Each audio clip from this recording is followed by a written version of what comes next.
ढेंकीकुट सान बरबेड़ार अनुप नायक पाइले आईएएस।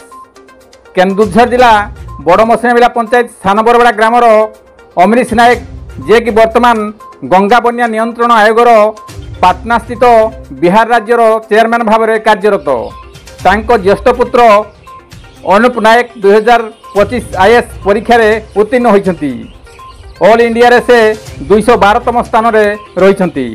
गत वर्ष से आईएफएस रे मध्य उत्तीर्ण होते। से जड़े मेधावी आ परिश्रमी छात्र अटंती।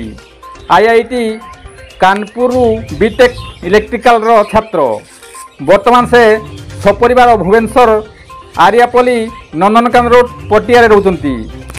घटगां ब्लॉक सान बरबेड़ा ग्राम जड़े आईएएस पाइबा बेस खुशीर विषय होइछि। एणु ढेंकीकुट अंचल में आईएएस अनुप नायक को शुभेच्छा एवं आशीर्वाद शुभकामना कर स्थानीय लोके। कविंद्र राउत का रिपोर्ट केडी न्यूज।